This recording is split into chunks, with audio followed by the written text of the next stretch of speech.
ये फर्क है, इनका कैरेक्टर है। ये सारे के सारे ऐसे हैं।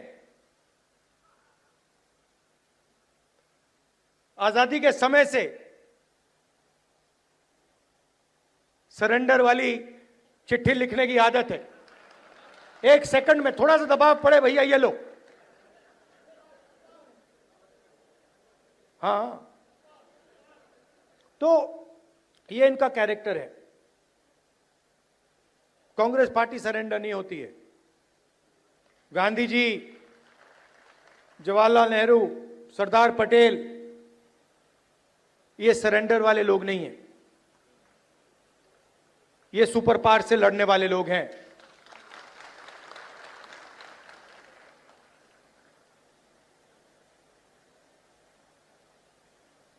तो जाति जनगणना की बात मैंने कहा, देखिए आपको जो करना है करो। हम सामाजिक न्याय की लड़ाई लड़ेंगे और जाति जनगणना को हम लोकसभा में पास करेंगे। मोदी जी पहले कहते थे कोई जात नहीं है, फिर सिर्फ 4 जात हैं। चुनाव के समय वो ओबीसी बन जाते हैं। गडकरी जी ने कहा, मोहन भगवत ने बयान दिए,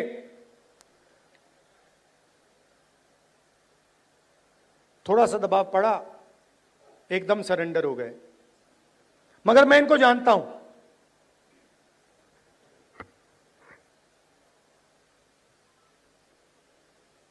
जैसे इन्होंने महिला आरक्षण का काम किया था, वो 10 साल बाद वाला, यहां भी वही कोशिश है इनकी। ये करना नहीं चाहते हैं, ये दबाव में आकर बोल गए हैं, मगर ये करना नहीं चाहते हैं, क्योंकि ये इस देश में न्याय नहीं चाहते हैं। ये अंबानी अदानी वाला देश चाहते हैं, अरबपतियों वाला देश चाहते हैं, सामाजिक न्याय वाला देश नहीं चाहते हैं। मैं आपको तेलंगाना की बात करना चाहता हूं। 2 मॉडल हैं जाति जनगणना के, एक तेलंगाना का मॉडल और दूसरा बीजेपी का बिहार का मॉडल, और जो उनकी सोच का मॉडल है। तेलंगाना में जाति जनगणना कैसे हुआ मैं आपको बताना चाहता हूं।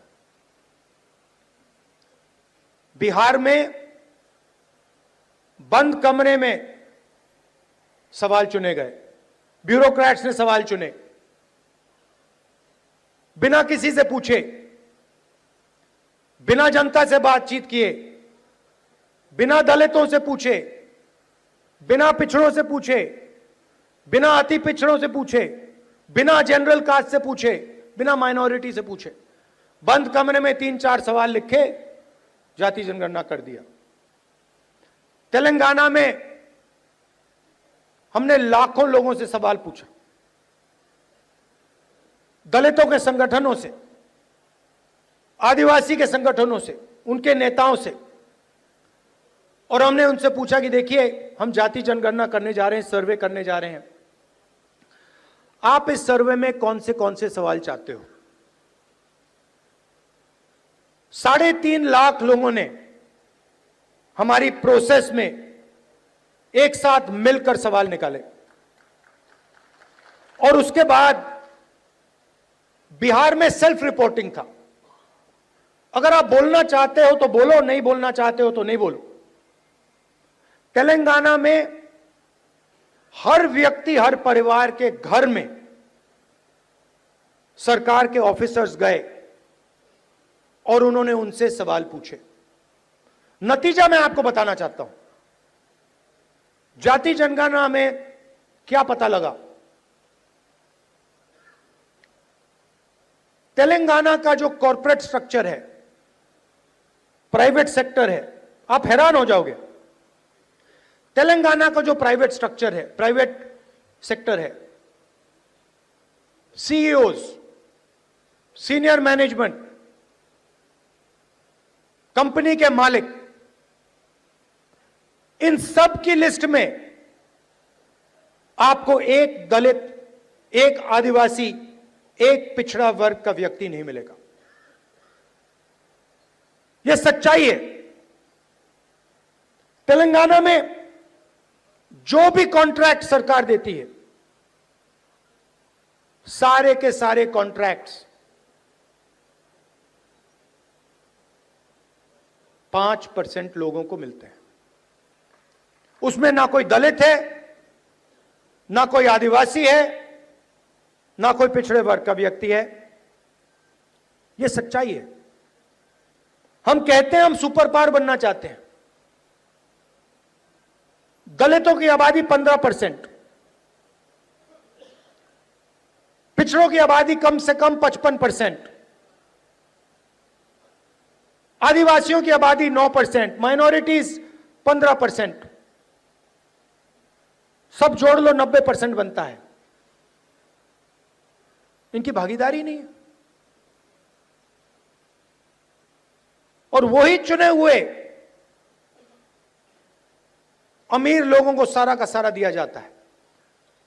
उसी लिस्ट में कॉर्पोरेट सेक्टर की लिस्ट निकालो, बड़े बड़े ब्यूरोक्रेट्स की लिस्ट निकालो, उसमें आपको गरीब जनरल कास्ट का भी कोई नहीं मिलेगा। यह सच्चाई है। मजदूरों की लिस्ट निकालो, उबर ड्राइवर्स की लिस्ट निकालो, जो खाना डिलीवर करते हैं उनकी लिस्ट निकालो, और उसमें आपको पिछड़ा वर्ग, दलित, आदिवासी सब मिलेंगे। दो हिंदुस्तान बन रहे हैं, एक 90% का और दूसरा चुने हुए लोगों का 5-7% का। बड़ी बड़ी बातें होती हैं सुपर पावर बनेंगे, ऐसे कोई सुपर पावर नहीं बनता है। जब तक हम हर हिंदुस्तानी की शक्ति का नहीं प्रयोग करेंगे तो ये देश सुपर पावर छोड़ो आगे नहीं जा सकता है। यह सच्चाई है। जो भी सपने देखने देख लो, कभी नहीं हो सकता। हिंदुस्तान जब ही आगे बढ़ता है जब इस देश की पूरी शक्ति का प्रयोग होता है, जब सब लोगों को लगता है कि हमारी भी भागीदारी है, हमारा भी भविष्य है, हम भी आगे जा सकते हैं। आप मीडिया देखो, पूरी लिस्ट निकाली मैंने, मालिकों की लिस्ट, रिपोर्टर्स की लिस्ट, एंकर्स की लिस्ट। मुझे दलित एंकर का नाम बता दो, मुझे पिछड़े वर्ग के एंकर का नाम बता दो, मुझे आदिवासी एंकर का नाम बता दो, नेशनल मीडिया में बता दो कौन है, मुझे बता दो। जुडिशियल सिस्टम में जाओ, वहां आपको 90% नहीं मिलेंगे। मीडिया में आपको अंबानी जी की शादी दिख जाएगी,